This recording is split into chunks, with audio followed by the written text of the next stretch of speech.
Let's talk a little bit about what working from home, and I see that you are, is actually going to look like after this. There are bosses and there are some really big names out there that are saying, you know what, we're going back to the way that it was pre-pandemic. Are they wrong? How different is it going to be? Well, I should first point out, there's a huge range of opinions. You heard Goldman Sachs yesterday said they're going to go back to the office. They weren't entirely clear if that was full-time, but they certainly are unkeen on full-time working from home. And then there are a bunch of other companies like HSBC that's, 5 times their size that is very in favor of working from home. A lot of tech firms, Google, Amazon, Twitter. So I can take the average. We've surveyed 2,500 Americans per month since last May. And I've talked to probably a couple of hundred firms since the lockdown begun. And by far the most common policy firms say is post-lockdown, we're going to go to something like 1 to 2 days working from home, say maybe Wednesday, Friday, and the other 3 to 4 days coming to the office. The conversation is about the K-shaped recovery. So I'm wondering if this hurts or helps inequality. I actually think it's a problem. You're right. So, just to explain where we are now, right now, about half of Americans, half of Brits, Northern Europeans, in fact, are working from home. They tend to be doing it full time.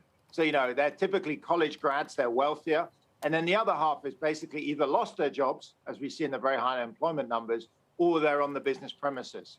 What's going to happen post-pandemic is those of us that are working from home, we're going to return to the office, but not fully. So we'll be in the office 3 days a week, 2 days a week at home. And that's a really nice perk. In the survey, people respond that's worth about 8% of salary. So basically, educated, better off people, honestly, like me, are going to get to work from home a couple of days a week post-pandemic. It's very nice. Thank you very much. But, the other half of society isn't. And that is an issue for inequality. I read your piece, and one of the things that came out of the study that I was sent was the idea that those that work from home are going to be disadvantaged when it comes to promotions, though. And the way round this is to basically bring everybody in from a team on one day and let them all work at home on another day. But that has to be done as a team. You can't do it higgledy-piggledy. Is that going to be something, do you think, companies are going to accept?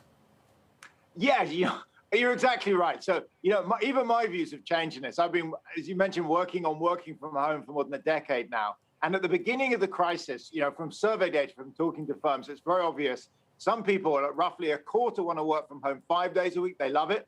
Roughly a quarter of people tended to be young, single, living in small apartments, never want to work from home again post-pandemic. And the other half of people, to be honest, like me, kind of want to go into the office 3 days a week and work from home 2 days a week. So the natural thought is let people choose. We're in favor of choice. It's good. But it turns out there's a real problem with that, which if you look in the research data, you find that in large teams, if you have some people working from home, say 4 days a week, and other people coming into the office, those that work from home suffer on promotion. And in fact, in the study I did in China, you see their promotion rates are halved. So that's a massive drop.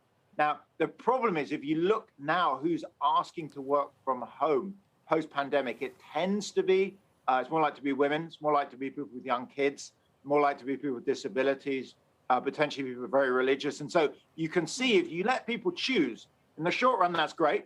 But run this thing, ahead 4, 5, 6 years, you're going to find promotions are going to be concentrated, say, on single young men.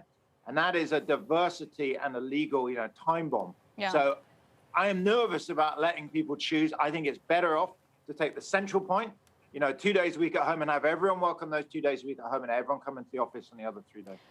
Do you see that companies and management are dealing with things or thinking about things differently regionally? You mentioned a study in China versus, say, the U.S. or the UK, for example. Yes, a lot of it depends on, where the housing you live in. So I talked to a large Singaporean company the other day, and Singapore apartments are small. They're often 1 bedroom, 1 living room. Broadband's great, but they are less inclined to be at home. I spoke to a firm that had employees out in Indonesia, and they said, look, the broadband there is terrible. So generally, UK, US, Northern Europe, Australia, New Zealand, it tends to be pretty pro working from home.